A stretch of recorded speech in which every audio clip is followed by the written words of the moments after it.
Olá, você sabe qual conhecimento uma pessoa precisa possuir para ser capaz de desenvolver um trabalho científico?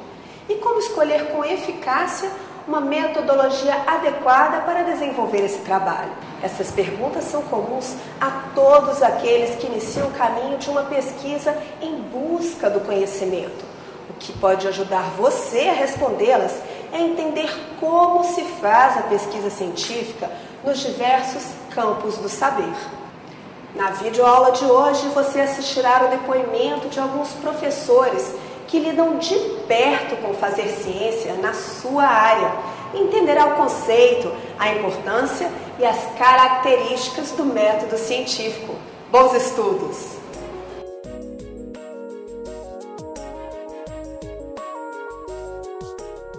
Ao caminhar, eu vou encontrar surpresas, vou encontrar desafios e vou encontrar muitas soluções também para os problemas. O método nada mais é do que o caminho.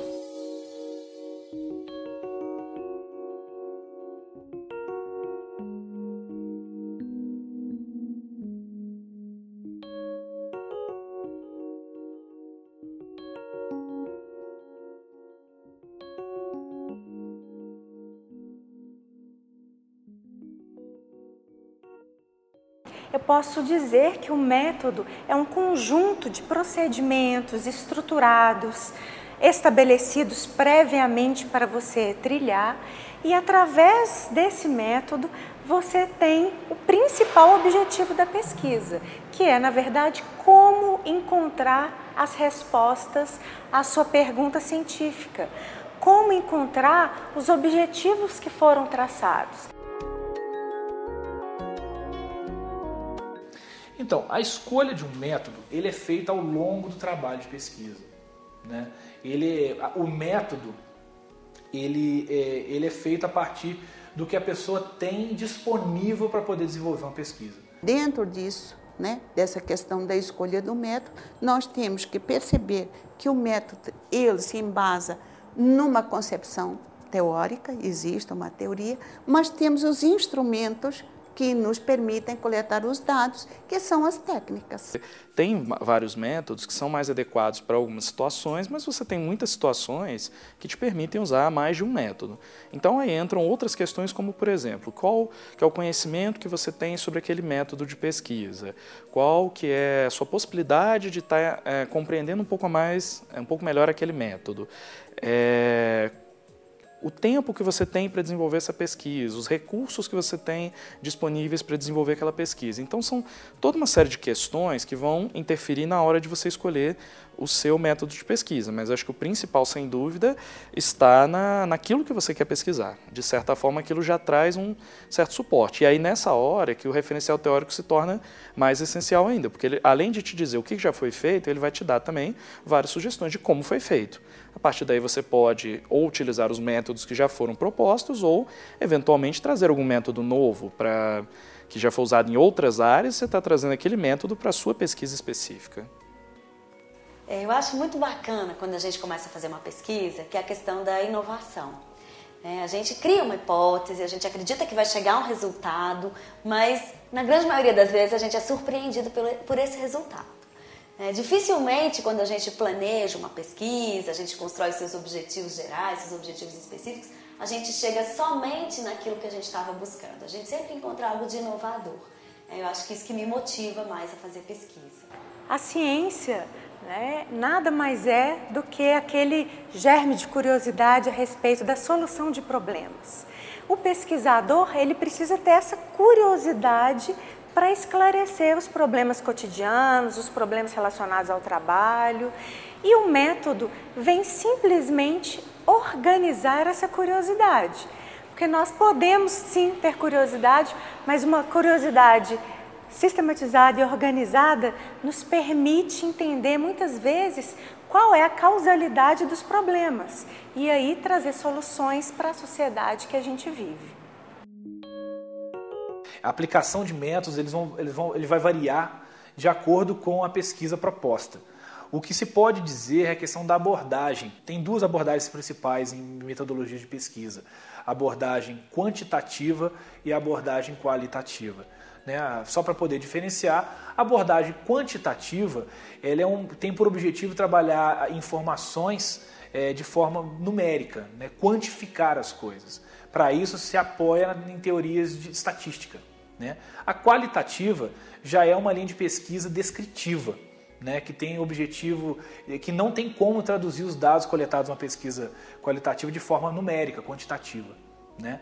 E tem por objetivo também trabalhar a questão da interpretação e da produção de significados. A ciência ela é composta por vários campos do conhecimento e esses campos, essas áreas, elas se interdependem. Eu posso até falar em transdisciplinaridade. Só que para cada área do conhecimento existe um método mais adequado que vai trazer respostas àquele campo específico. Então, por exemplo, na fonoaudiologia, estudar, né, na análise acústica à voz, através de um programa computadorizado, isso permite entender os problemas de voz.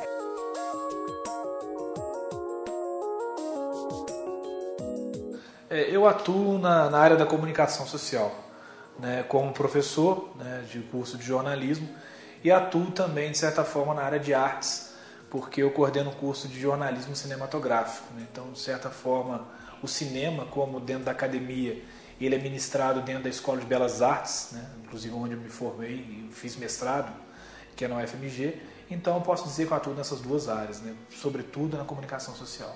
Por ser uma área múltipla, as linhas de pesquisas também são múltiplas, né? Então, se pesquisa desde das teorias da comunicação, que desde lá de McLuhan, né, da Escola de Frankfurt, até hoje ainda existem várias correntes que estudam a questão da teoria da comunicação e que é muito relevante, uma vez que a comunicação vem mudando muito em consequência das inovações tecnológicas na área.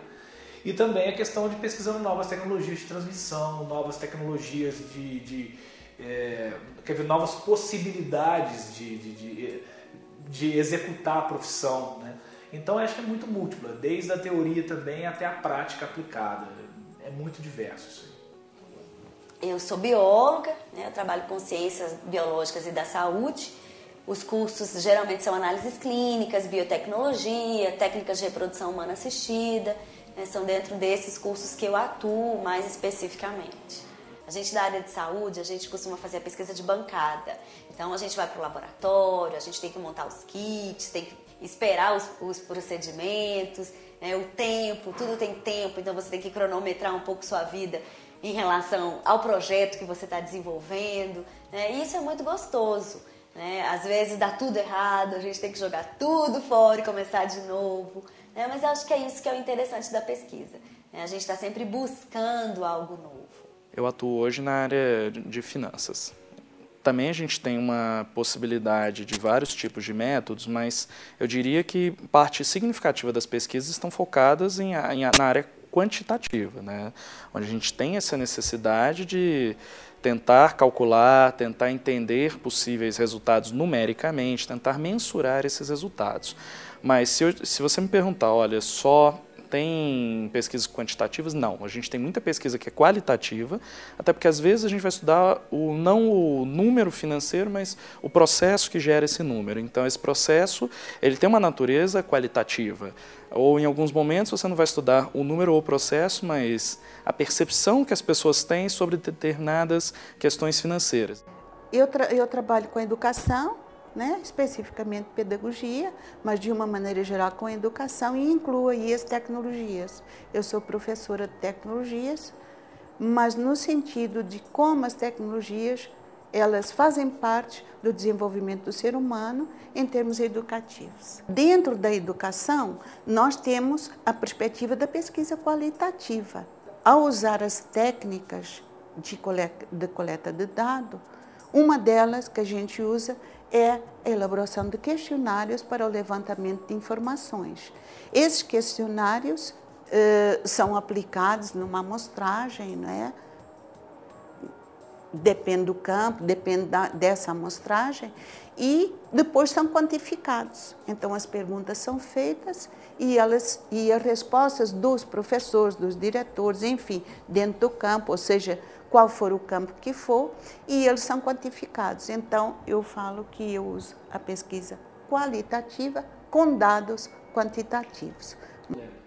Então, eu desenvolvi, durante o mestrado, uma pesquisa em relação sobre, na verdade, um cineasta mineiro chamado João Gonçalves Carriço. Nessa pesquisa, eu até vivo colando o nome dela, porque eu não consigo lembrar de cabeça. O nome da pesquisa é Uma Nova Versão, né? Análise dos elementos de ficção presentes nos cinejornais de João Gonçalves Carriço. O que eu tive o objetivo de fazer nessa pesquisa? Essa pesquisa, eu tive o objetivo de verificar, eu percebi, vendo os filmes de João Gonçalves Carriço, que determinadas figuras políticas que apareciam nos filmes dele eram enaltecidas. Então, o que eu fiz? Eu busquei meios de poder verificar isso. Eu tive uma ideia de recorrer ao acervo de Juiz de Fora, um acervo, né, da prefeitura, que eles guardam jornais de outras épocas, jornais que não circulam mais, eles têm esse acervo de jornal. O João Gonçalves Carriço produziu entre 1930 e 1950. Então eu entrei em 2 ou 3 locais onde se guarda e fui correr atrás. Entendeu? Então, de certa forma, também eu posso dizer que teve uma metodologia de comparação, né? Porque depois que eu consegui encontrar nos jornais aquilo que estava sendo demonstrado no vídeo, eu comparei esses dois e consegui ver que minha hipótese se confirmava, né? Que de fato ele enaltecia determinadas figuras políticas, né? A minha pesquisa do mestrado foi logo que surgiu a Lei de Biossegurança, que falava sobre a utilização de células-tronco embrionárias para pesquisa. E aí eu trabalhava um pouco no direito também e eu optei por fazer esse tema, né, que seria o uso das células-tronco como fonte, né, aí para as pesquisas. O mais gostoso da minha pesquisa, quando eu trabalhei com células-tronco, é que era uma coisa muito nova e as pessoas careciam desse conhecimento. Principalmente aquelas mulheres que estavam se submetendo às técnicas de reprodução assistida e que precisavam optar por deixar o seu embrião congelado e doá-lo para a pesquisa ou deixá-lo congelado para que elas pudessem tentar uma maternidade novamente. Eu trabalho muito nas minhas pesquisas com o estudo do comportamento das empresas quanto ao seu endividamento. Como é que elas se financiam, se elas usam os seus recursos próprios, né, que vêm dos sócios, ou reinvestindo lucros, ou se elas pegam dinheiro emprestado, o que faz elas endividarem mais ou endividarem menos? Eu trabalho muito com esse tipo de pesquisa.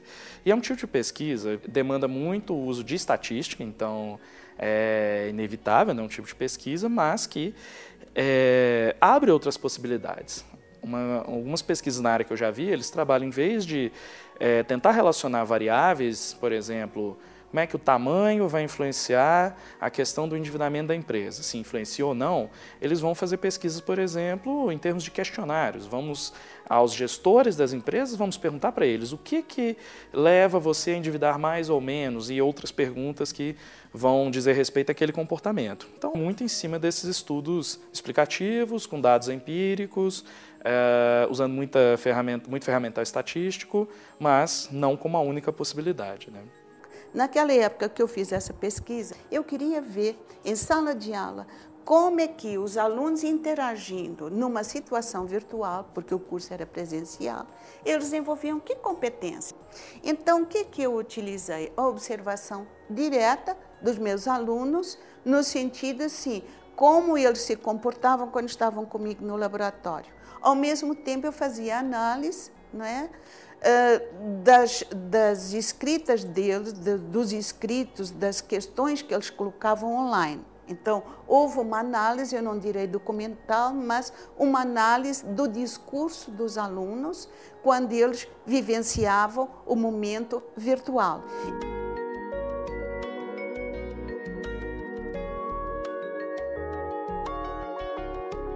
Eu acho que a vantagem que eu tive foi de ter um norte, de ter um caminho para seguir, sabendo que eu estava seguindo para algum lugar. Então eu acho que foi mais do que vantajoso, foi necessário eu adotar uma metodologia para que eu conseguisse me manter no mesmo caminho ao longo de toda a pesquisa. Então o método, ele é sistematizado, você sabe desde o primeiro momento até o final onde você quer chegar, ele precisa ser organizado, deve ser claro, e para qualquer um que vá ler sobre o seu método, deve estar super claro de ser compreendido. Com base no vídeo que você acabou de assistir, podemos perceber que todo o trabalho acadêmico, seja qual for a área de conhecimento dele, é desenvolvido por meio de pesquisa. A pesquisa é feita através da investigação. Para realizar uma pesquisa, é necessário ter um método, ou seja, um caminho a ser definido e percorrido, para que assim possa alcançar a construção de um conjunto de conhecimentos, ou seja, a construção da ciência. Uma outra forma leve e informal de sabermos mais sobre o conhecimento em diversas áreas é ler os artigos da revista Super Interessante. Você pode acessá-la agora mesmo no endereço www.super.abril.com.br.